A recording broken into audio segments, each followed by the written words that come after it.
Entonces, como dije, hoy vamos a ver el tema de la independencia de los Estados Unidos. Sí, porque uno quiera o no, es una potencia, ¿no? Durante muchos años, después de la Segunda Guerra Mundial, fue la principal potencia en el mundo. Y ahorita ya no. Sí, sigue siendo todavía fuerte, pero ya disminuyó su poder. Bueno, entonces, sí, también, como les dije, ver la independencia de Estados Unidos, bueno, aparte que es parte del temario, valga la redundancia, eh, nos permite ver diferencias sustanciales con la independencia de México o la independencia de países latinoamericanos. Bueno, entonces iniciemos.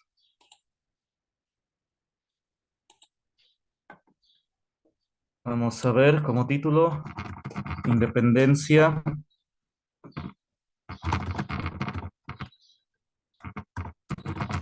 de Estados Unidos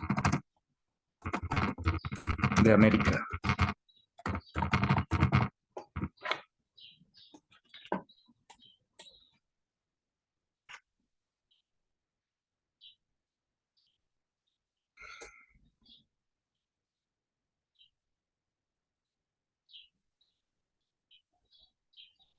Bueno, entonces, ¿de qué trata esta independencia? Consiste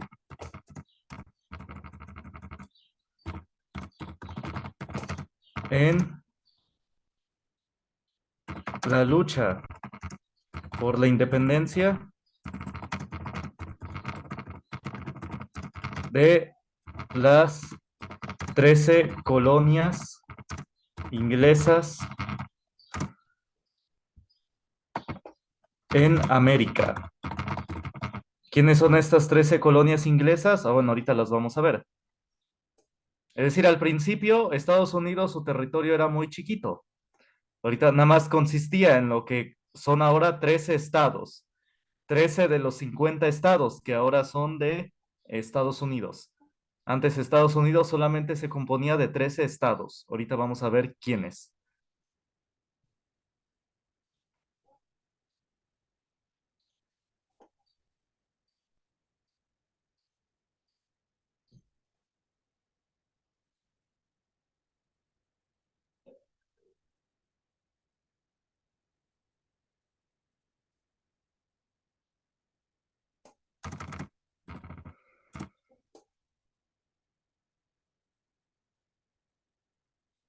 Mejor aquí pónganle 2 puntos, porque voy a decir quiénes son esas 13 colonias.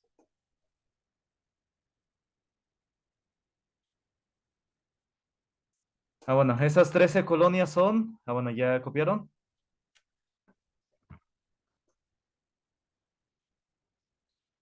Sí, listo, profe. Puede continuar. Bueno, gracias. Vamos a ver, cópienlas. Aquí son estas. New Hampshire, Massachusetts, Rhode Island, Island, Connecticut, Nueva York, Nueva Jersey, Pensilvania, Delaware, Maryland, Virginia, Carolina Septentrional, Carolina Meridional y Georgia. Ahí está, son, a ver, 1, 2, 3, 4, 5, 6, 7, 8, 9, 10, 11, 12 efectivamente. Son las 13 colonias inglesas que había en América. Son esos 13. Cópienlos, son estos 13. Los que subrayé. New Hampshire, Massachusetts, Rhode Island, Connecticut, Nueva York, Nueva Jersey, Pensilvania, Delaware, Maryland, Virginia, Carolina Septentrional, Carolina Meridional y Georgia.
Ah, bueno, este libro es el que había ocupado en Historia de México, no el de José Vasconcelos, no, sino el de la involución hispanoamericana, cuando vimos la independencia de México. Entonces sí, hace comentarios muy interesantes. Los vamos a ver.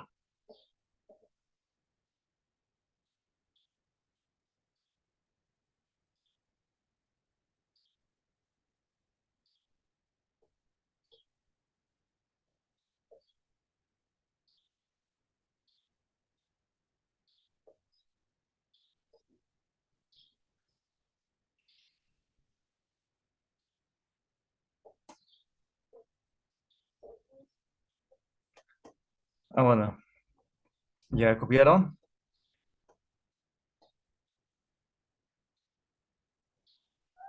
Ya casi, profe, me falta uno. Ah, bueno, con calma.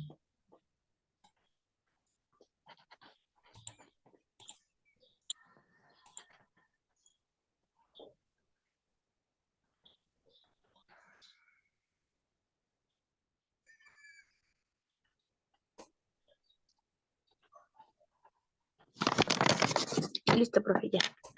Ah, bueno, entonces, en antes, bueno, de ver su declaración de independencia, nada más unos comentarios. Sí, en su declaración, cuando dijeron, vamos, somos independientes, aquí lo dice, esto es tomado de la Declaración de Independencia de los Estados Unidos, dijeron que van a tomar entre las potencias de la tierra el lugar especial y el rango de igualdad, a que tienen derecho en virtud de las leyes de la naturaleza y de las del Dios de esa misma naturaleza.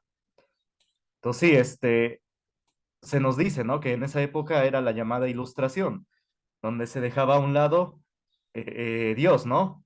Que era, bueno, lo de la Revolución Francesa. Miren cómo es muy distinto a la Revolución Francesa. Lo vimos la semana pasada. En la Revolución Francesa se hacía a un lado totalmente a Dios y hasta incluso se declaró una nueva deidad, ¿no? La deidad de la razón. ¿Sí se acuerdan? Lo vimos no, antepasada, porque la semana pasada no hubo clases. Que se declaró una nueva religión, una nueva deidad, la diosa de la razón, le llamaron.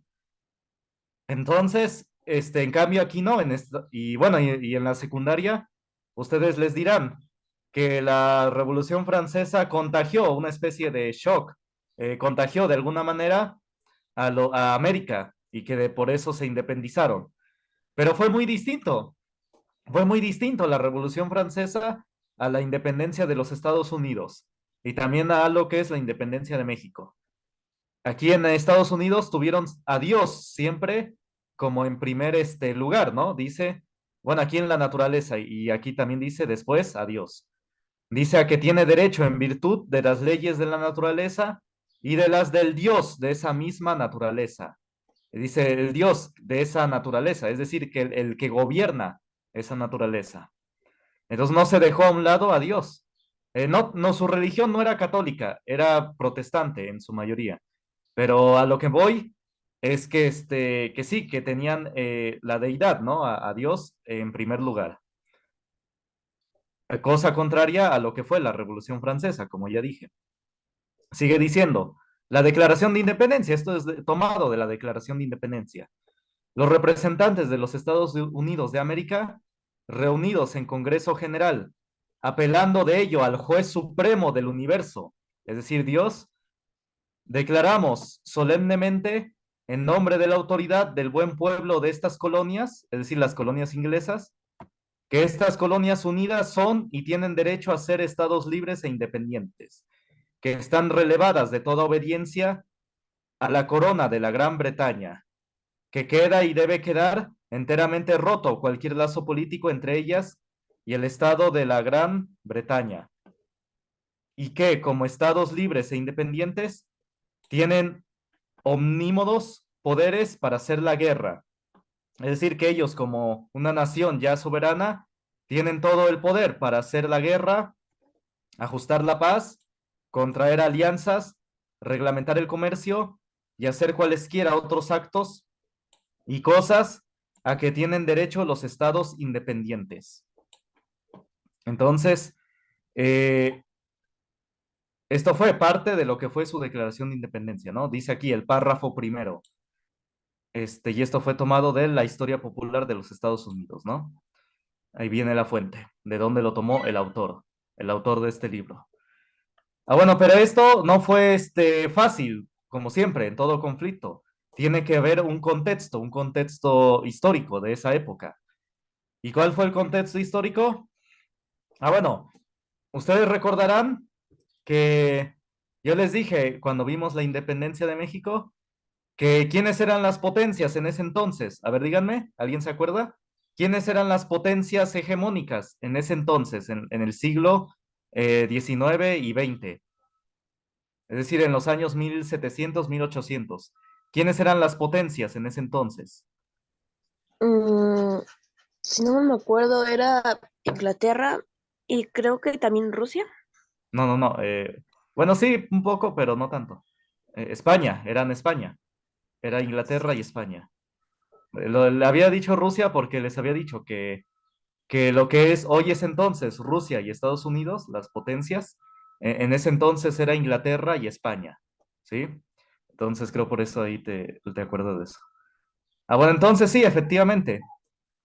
Esas eran las potencias de ese entonces. Entonces, para lograr esta independencia, Estados Unidos, bueno, lo que era el nacimiento de Estados Unidos, tuvo que aliarse con ciertos países. Vamos a ver quiénes. Aquí está.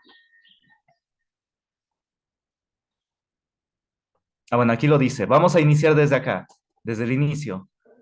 Ah, bueno, el poder militar y económico de los beligerantes, es decir, de los que querían la independencia de Estados Unidos, de las colonias inglesas, de los que querían esa independencia, tenían su poder económico y militar, y el ámbito territorial de sus estados exhibía una desigualdad muy grande.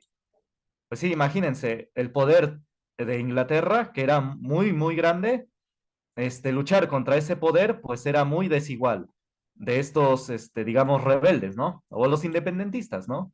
Era una desigualdad muy grande. Entonces, los Estados Unidos de Norteamérica, para formarse como país independiente y vencer a Gran Bretaña, es decir, a Inglaterra, son sinónimos, necesitaban aliarse con otras naciones. ¿Quiénes? Estas fueron Francia y España. España porque era una de las potencias de ese entonces, una gran potencia. Tenía riqueza, tenía poder militar también. Entonces sí era una potencia. Francia porque tenía, no era tan grande, pero sí, con Napoleón al frente ya estaban ganando mucho territorio. Bueno, esa parte de las guerras de Napoleón no lo vimos. Ustedes lo pueden, o bueno, mejor se los voy a dejar de tarea, ¿va? De tarea lo voy a publicar en el grupo. Un resumen, corto de media, desde media a una página de las guerras de Napoleón, para que entiendan, ¿no? Cómo fue este desarrollo. Ah, bueno, entonces sí, Napoleón ya está al frente de Francia, ya estaba ganando mucho territorio, ya le estaba causando problemas a Inglaterra, a Gran Bretaña, ya le estaba causando, pues sí, dolores de cabeza, ya era un gran problema. Entonces, Estados Unidos, los independentistas estaban muy conscientes de esta situación. Entonces, fueron estrategas, digo, quiera uno o no, pues sí fueron inteligentes, sí supieron moverse, este, no tanto como nuestro, bueno, está bien, mejor no critico, pero sí, los independentistas de Estados Unidos, lo que fue Washington, este, Jefferson, Franklin, Benjamin Franklin y varios más, supieron, moverse muy bien, inteligentemente.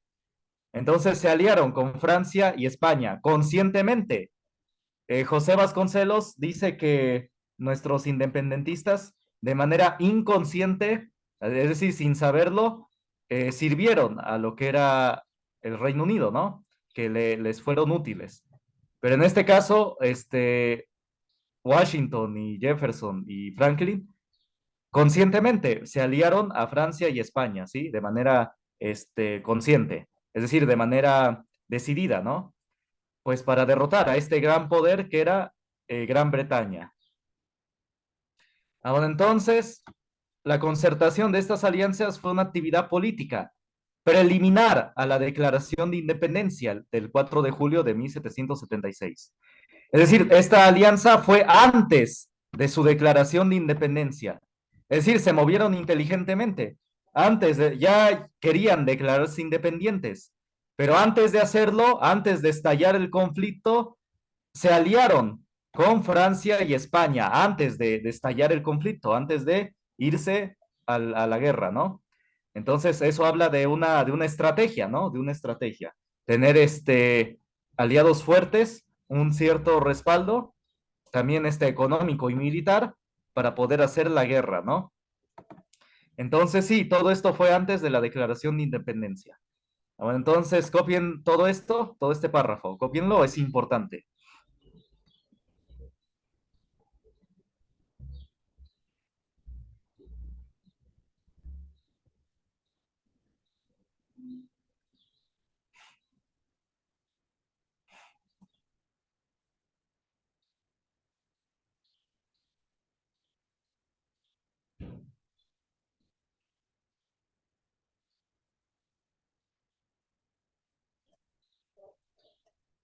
Muy pocos historiadores tocan esta parte de la alianza de los independentistas con Francia y España para lograr la independencia.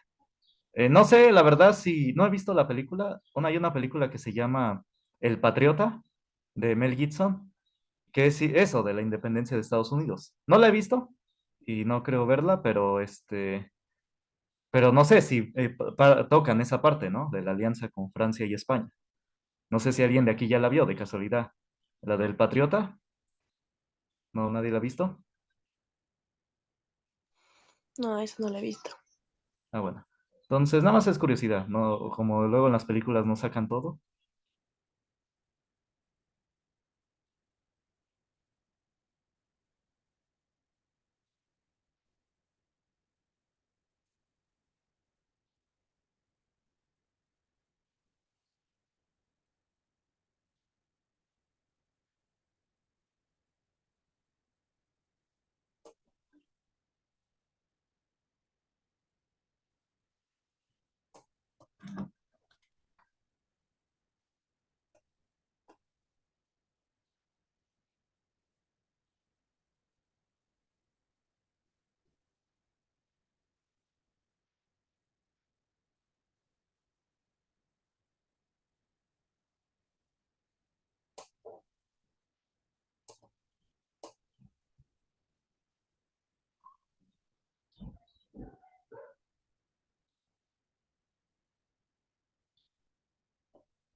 Ah, bueno, ya copiaron.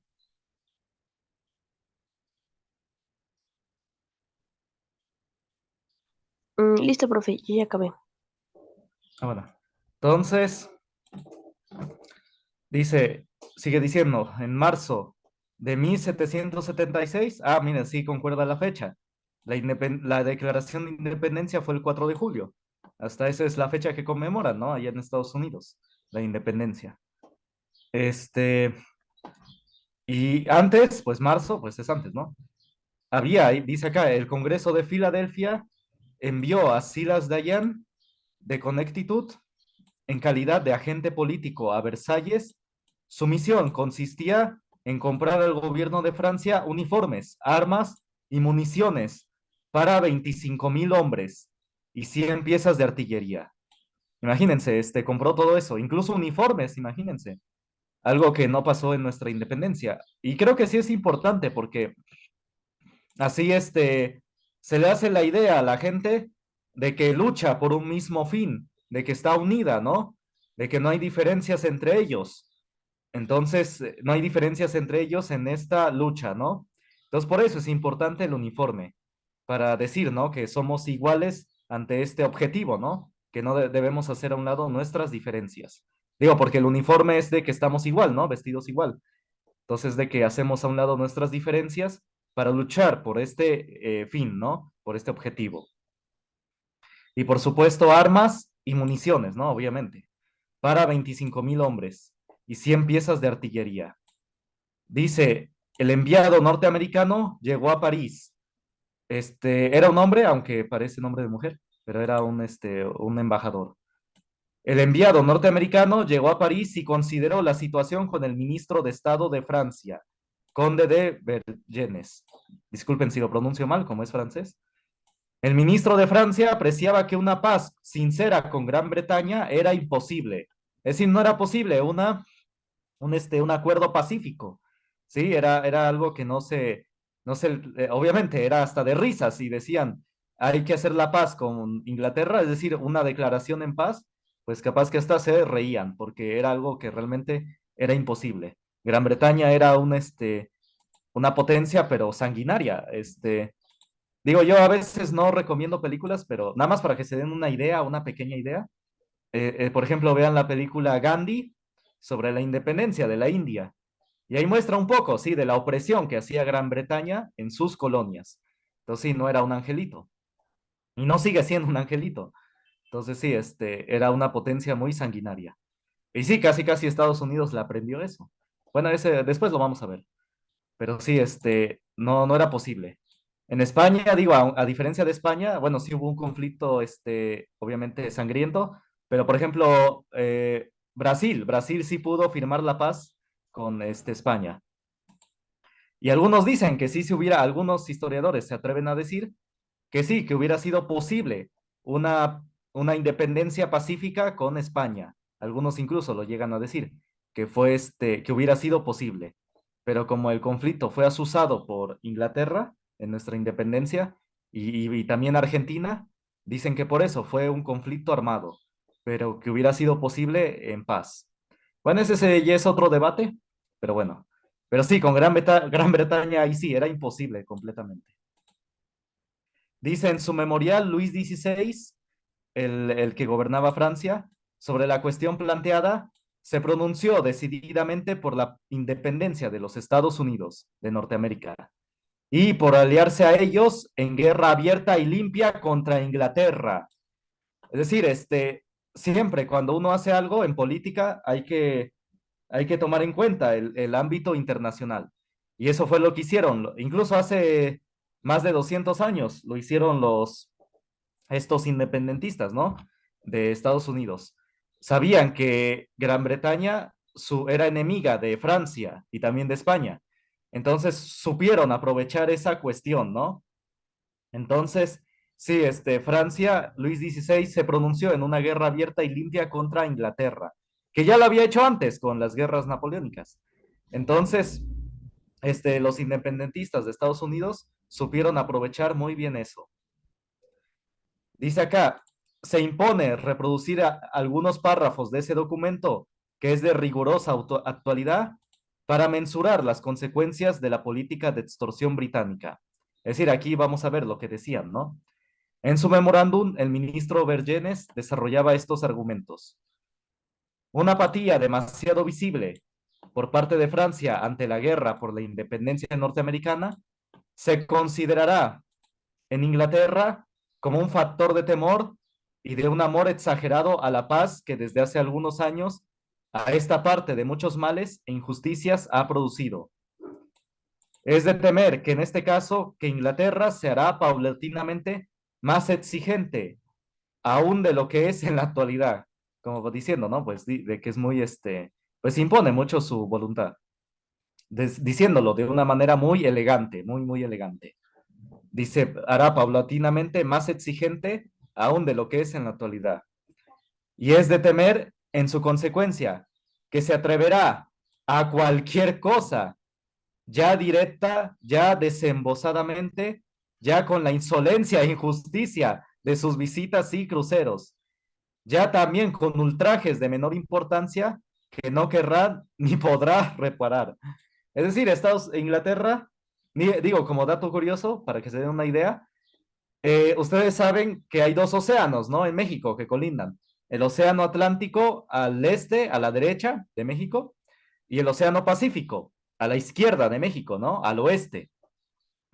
El nombre de Océano Pacífico se debe precisamente a eso, porque durante siglos, antiguamente, durante siglos, era un océano, valga la redundancia, pacífico. Es decir, no había piratería, no había estos asaltos de piratas o guerras.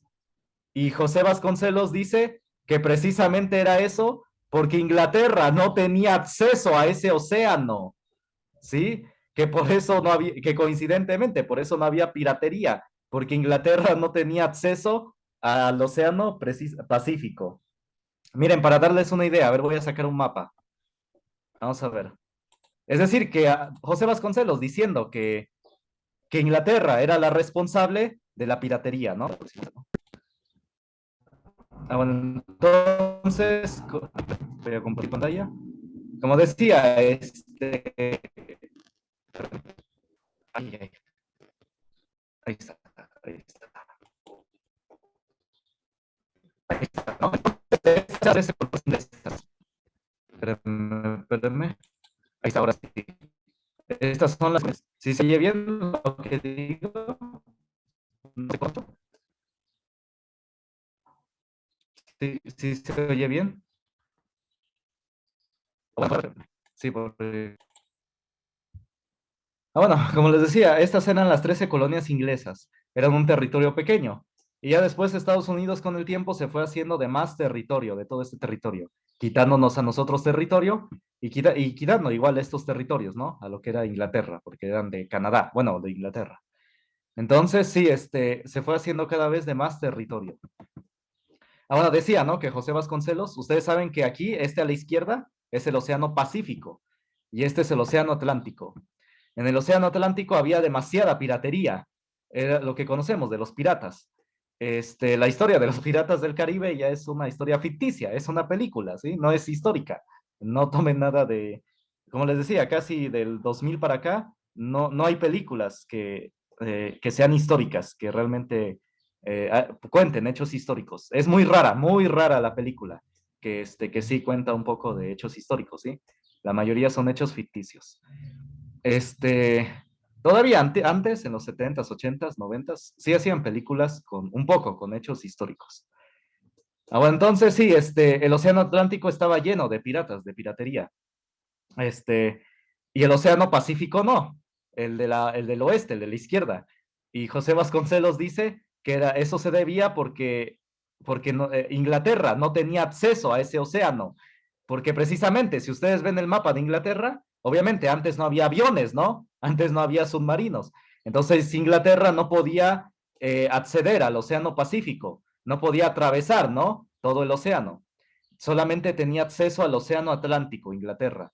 Entonces, por eso le llamaban el Océano Pacífico, porque no había mucho conflicto, no había piratería, no había asaltos. Entonces, ¿por qué dice José Vasconcelos? Porque Inglaterra, el Reino Unido, no tenía acceso, no pisaba esas aguas, o más bien, perdón, no navegaba esas aguas, Inglaterra. No había ni un barco inglés en esas aguas. Entonces, por eso dice que no había piratería, coincidentemente. Pero bueno, ese ya es otro comentario para, y decía, ¿no? Que es un poco lo que pasa actualmente. Los piratas hace 200 años, o 300, 400 años, era lo que es ahora, pues sí, el narco y los terroristas, ¿no? Del Medio Oriente. Son igual financiados, en este caso, no solamente por Inglaterra, sino por Estados Unidos. Entonces sí, por eso es un conflicto sin fin, porque no es de ellos nada más. Decía que la gente luego de las narcoseries admira, ¿no? A los narcos, pero no saben que son igual, apoyados, financiados y entrenados casi por otras potencias como Estados Unidos, Inglaterra, ¿no? Inglaterra les da apoyo logístico, más que nada, logístico. Y Estados Unidos ya les da un montón de apoyo, casi los manda. Pero bueno, mejor eso ya es otro comentario. No me vayan a querer fusilar. Vamos a ver, ¿dudas hasta acá? ¿Comentarios? No, profe, ninguna duda. Ah, bueno. A veces tienen sus conflictos. Es por eso que luego hay veces tiroteos o hay conflictos, porque luego tienen sus roces entre mismo el narco y Estados Unidos. A veces igual tienen sus desacuerdos. No todo el tiempo están siempre de acuerdo. Pues sí, ¿no? Imagínense aliarte con alguien así. O bueno, alguien de un carácter así, pues obviamente van a tener conflictos. Ah, bueno, entonces sigamos. Ah, bueno, ya son 9:42. Ah, bueno, mejor le seguimos a las 10. Entonces ahorita se vuelven a conectar.